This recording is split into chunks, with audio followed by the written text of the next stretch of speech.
(2025년 10월 17일) 이정훈입니다. 이재명을 위하여, 인민민주주의를 향하여 민주당의 독선이 이어지고 있습니다. 대법관을 24명으로 늘리고 앞으로 법관을 평가해서 마음에 안 드는 자들은 속아내고, 그리고 대법원이 확정 판결을 해도 마음에 안 들면은 헌법재판소에서 뒤집을 수 있도록 사심제를 하겠다. 이런 식의 사법개혁안을 민주당이 내놓으려고 합니다. 네. 여기에 대한 해법은 무엇일까요? 저는 모택동이 얘기한 유명한 이야기 있죠. 권력은 총구에서 나온다. 정권은 총구에서 나온다. 네. 권력은 총구에서 나온다. 이것이 해법이라고 생각합니다. 왜 이렇게 과격하냐고요? 하나씩 설명을 드리겠습니다.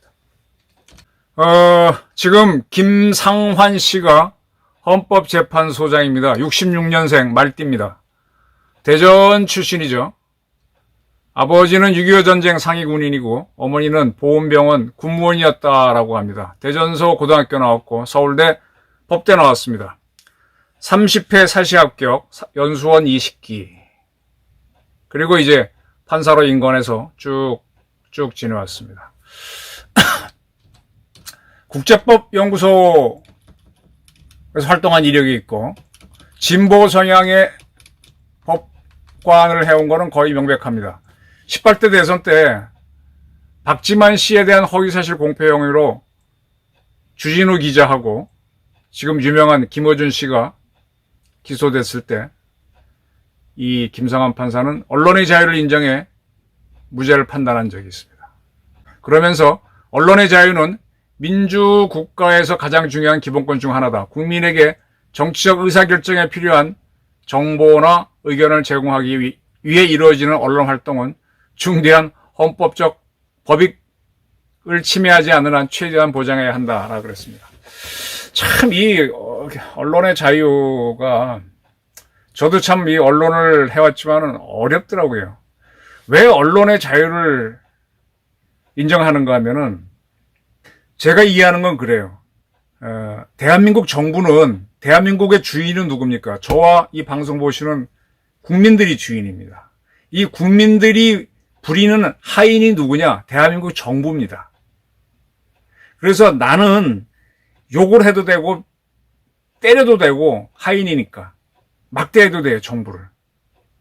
그런데 정부를 운영하는, 구성하는 사람들은 누구냐 하면 저와 똑같은 국민들이에요. 그래서 정부를 구성하는 개개인에 관해서 명예를 훼손하거나 허위사실로 명예를 건드리면 그건 죄가 되는데, 그게 아니고 정부가 하는, 정부의 일에 대해서 비판은 주권자가 하는 거니까 통합니다. 게다가 언론에서 비판이 있어야 더 좋은 방법을 찾기 때문에 언론의 자유를 인정하는 겁니다. 근데 이것과 충돌이 되는 게 아까 허위사실에 의한 명예훼손이거든요. 특정인을 탁 찍어서 허위사실을 공격하게 되면 언론의 자유를 인정은 안 합니다. 박지만 씨에 대한 문제에 대해서 허위사실 공표한 거를 언론의 자유로 무죄로 본다라는 거, 글쎄 뭐 그렇게 볼 수도 있겠지만은, 지금까지 저도 이제 명예훼손을 생각하면서 언론의 자유를 생각하면서 하는데, 특정인을 찝어서는 하지 마라. 정부 전체를 비난해라. 그러면 설사 틀린 거라도 그거는 언론의 자유가 될 수 있지만, 특정인에 대한 거는 그도 국민이기 때문에 아니다라고 보는데, 어쨌든 김상환 판사는 허위사실에 의한 것도 언론의 자유로 이렇게 판결을 한 적이 있습니다. 이런 그가 이제 대법관, 이제 문재인 정권 때 대법관을 했고, 그리고 이재명 대통령에 의해서 헌법재판소장이 되었죠. 그가 이끄는 헌법재판소는 지금 국정감사를 받고 있습니다. 국제법사위 국정감사에서 마무리 발언에서 이 김 소장은 모든 국가 권력이 헌법의 구속을 받듯이 사법부도 헌법의 구속을 받아야 한다. 무슨 얘기인가 하면은, 요게 참 좀 복잡한데요. 현재 대한민국 헌법재판소법 68조의 1항은 법원의 재판을 제외하고는 헌법 소원 심판을 청구할 수 있다라고 되어 있습니다. 즉 법원의 재판 결과에 대해서는 헌법 소원을 할 수 없게 되어 있습니다. 현재 헌법재판소법이. 그런데 1997년 12월 헌법재판소는 이 재판을 헌법소원 대상에서 제외한 헌재법이 위헌이라고 결정한 적이 있어요. 이 헌재법 요 조항 68조 1항이 위헌이다. 그러면은 이 헌법재판소법을 바꿨어야 되는데 아직 안 바꾸고 97년부터니까 거의 30년을 지금 이렇게 흘러오고 있는 거죠. 김상환 헌재소장은 바로 이 헌재의 97년 결정을 근거로 모든 국가 권력이 헌법의 구속을 받듯이 사법부도 헌법의 구속을 받아야 한다라고 하면서 재판도 헌법 소원의 대상이 될 수 있다. 그런데 이거는 입법부가 법을 만들어라. 아까 위헌 판결을 했는데 아직 법을 안 만들었으니까 그렇게 얘기했습니다. 이제 김 헌법재판소장이 이렇게 얘기한 거는 지금 민주당이 마르고 닳도록 4심제 도입을 위한 사법부 개혁을 추진하고 있는데 본격화될 것이라고 봅니다. 지금 민주당이 내놓은 사법부 개혁안은 이제 검찰 개혁안은 다 나왔지만은 이거는 무슨 주 내용이 뭔가 하면은 현재 14명인 대법관 수를 26명으로 늘리고 그 다음에 법관 평가제를 도입하는 겁니다. 이건 정청래 민주당 대표가 특히 드라이브를 걸고 있는데 그래서 법관을 평가해서 마음에 안 드는 자들은 속아내겠다. 그리고 이제 특정한 재판은 대법원이 확정 판결이 나왔더라도 헌재에서 다시 판결하게 해서 뒤집을 수 있도록 하겠다. 4심제. 이런 내용을 담고 있어요. 이런 거를 지금 민주당 사법개혁특별위원회가 추석 전에 다 만들었었죠. 그래서 추석 전에 발표하니 어쩌니 하다가 국가정보자원관리원 화재가 났습니다. 대한민국 전자정보가 다 타버렸어요.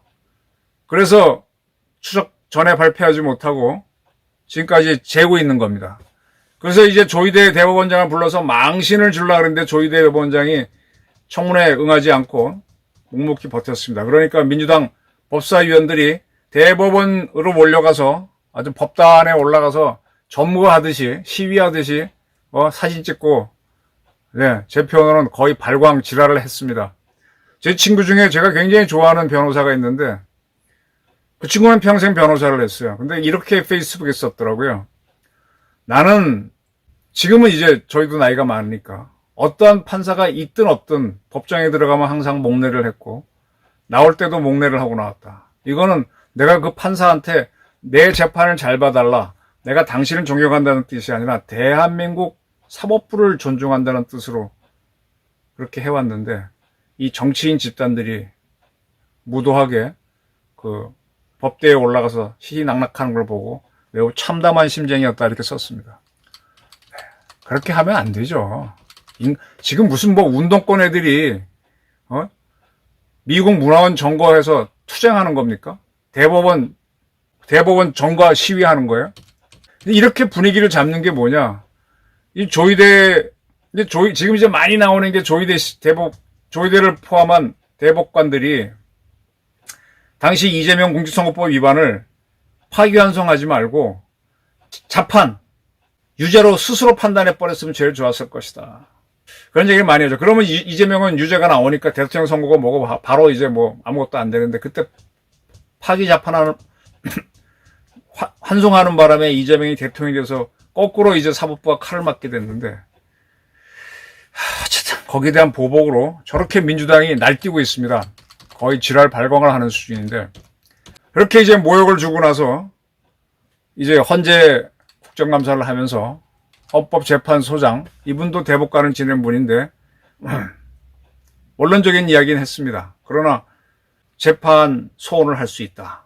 헌법과 관련된 재판은 헌재로 소원하면 헌재가 판결할 수 있다.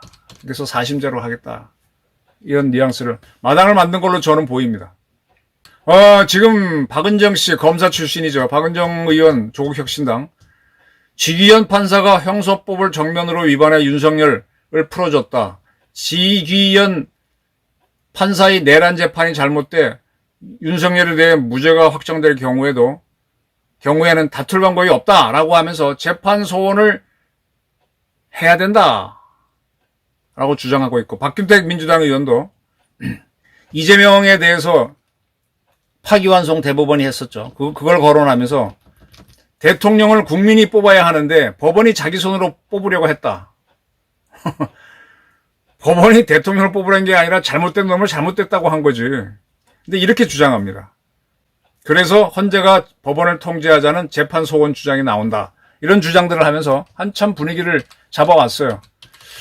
아마 이걸 밀어붙일 겁니다. 역시 검찰청을 공수청으로 바꾸는 정부조직법 개정안처럼 민주당이 다수이니까 아까 헌법재판소법 60 몇 조였죠. 그 조항 같은 거를 바꿔서 특정한 헌법과 관련된 재판은 헌재가 다시 사심을 할 수 있다. 그다음에 대법관을 늘리고 법관을 평가하는 거는 뭐 법원조직법 바꾸면 바로 되는 거죠. 이렇게 가고 있습니다. 그럼 이게 뭐가 오르냐? 이 헌법이라고 하는 거는 헌법이 우리나라를 모든 걸 규정하는 게 맞아요. 근데 이재명 정권이 헌법대로 하느냐? 지금 안 하고 있어요. 지금 윤석열이 했던 거는 분명히 계엄입니다. 그리고 계엄을 철회했고 뭐 과정이 어찌됐든 근데 이걸 내란으로 몰고 있어요. 이거 자체가 제가 보기엔 큰 위헌이에요. 그리고 자기들이 윤석열을 위헌으로 파면하자고 공소 제기도 못했습니다. 그리고 내란으로 지금 윤석열은 파면되지도 않았어요. 근데 지금 내란으로 계속 몰고 있어요. 이거 자체가 위헌이고 전 내란이라고 봐요. 근데 이재명은 유죄가 나온 사람이잖아요. 확정이 안 됐을 뿐이지. 근데 그건 지금 대통령이 되어버렸거든. 그러니까 지금 자기네 권력을 지키기 위해서 광분을 하는 겁니다. 대한민국 헌법을 어기고 있어요. 대한민국 헌법은요, 기본적으로 상권 분립. 지금은 헌재가 생겨서 헌재까지 치면 사권 분립이라고 볼 수 있지만 헌재도 사실은 다른 나라에서는 헌재하고 미국 같은 경우는 대법원이 헌재 역할을 하죠. 그래서 상권 분립하고 삼심제를 기본으로 만든 게 헌법입니다. 근데 굳이 이렇게 사심제로 간다 그러면 대한민국 헌법 기본 정신을 위반하는 거죠. 뭐 논리상으로는 뭔가 궤변이 다 나올 수 있겠지만 기본적으로 대한민국은 삼심제를 기본으로 한 나라였고 그래서 대법원, 고등법원, 지방법원 두는 시스템인데 이걸 다 무시하고 뭐 어떻게 하겠다. 그리고 헌재를 만드는 거는요. 이렇게 대한민국 국정을 정치 질서를 헌정 질서를 유린하라고 만든 게 아니에요. 헌법 개정을 함부로 못하도록 하려고 했는데 오히려 지금 이상하게 60대 이거 만들었을 때는 헌재를 이런 목적으로 만든 게 아닌데 지금 악용되고 있죠. 자, 그래서 이런 상황이 됐습니다. 이런 상황이 돼서 참 참담한데 이게 이재명 대통령 계속하게 하고 그 다음에 다수의 힘을 몰아서 인민민주주의 지금 가히 민주당이 하는 거는 권력은 총구에서 나온다는 걸 보여주고 있습니다. 모택동이 한 말이죠. 1927년 8월 7일 중국 공산당 중앙위원회 긴급회의에서 한 발언입니다. 이 발언은 왜 나왔는가 하면은 그해 4월 12일 장개석이 4.12 쿠데타를 일으켜서 중국 공산당을 대거 날려버립니다. 중국 공산당이 해체될 위기에 당해요. 지금 우리는 권력은 총구에서 나온다라는 거는 무력으로 권력을 쟁취해야 된다고 이해하지만은 사실은 모택동이 얘기한 거는 지금 우리가 매우 밀리고 있으니 무력으로 맞서야 된다. 무력으로 맞서자는 뜻으로 얘기한 겁니다. 탁상공론하지 말고 평화주의 뭐 어쩌고 하지 말고 무력으로 맞서라. 시위를 하라. 이런 뜻이에요. 근데 그게 이제 권력은 총구에서 나온다. 그 말만 따다 보니까 무력으로 권력을 잡아라. 이렇게 돼 있는데 이런 걸로 이제 바뀐 거죠. 원래 점입가경은 갈수록 웃긴다는 거잖아요. 저 사람 진짜 점입가경이라면 웃기고 자빠졌네 그러는데 원래는 들어갈수록 점점 아름다운 거죠. 아, 점점 좋아지는 거죠. 웃기고 자빠졌네는 점점 나빠지는 건데 이렇게 좀 언어가 말이 좀 바뀌어 쓰이는 경우인데 바로 권력은 총구에서 나온다도 이렇게 바뀐 경우입니다. 지금 민주당은요. 대한민국 헌법 정신 뭐 다 어기고 이재명을 위하여 인민민주주의를 위하여 민주당 독재를 위하여 온갖 수단 논리를 다 갖다 대고 있습니다. 헌법재판소장은 거기에 자기네 옛날 헌재에서 판결한 거하고 뭐 이거 갖고 법 전문으로 오버하지 않고 딱 맞춰주고 있는 거죠. 이런 상황에서는 어떻게 해야 되느냐? 권력은 총구에서 나온다. 즉 탁상공란하지 말고 거리에 나가서 전면적으로 싸워라. 마오쩌둥처럼. 그게 방법입니다. 권력은 총구에서 나옵니다. 그게 인민민주주의를 맞는 민주주의 국가의 국민들이 할 수 있는 권리이고 행동 원칙입니다. 감사합니다.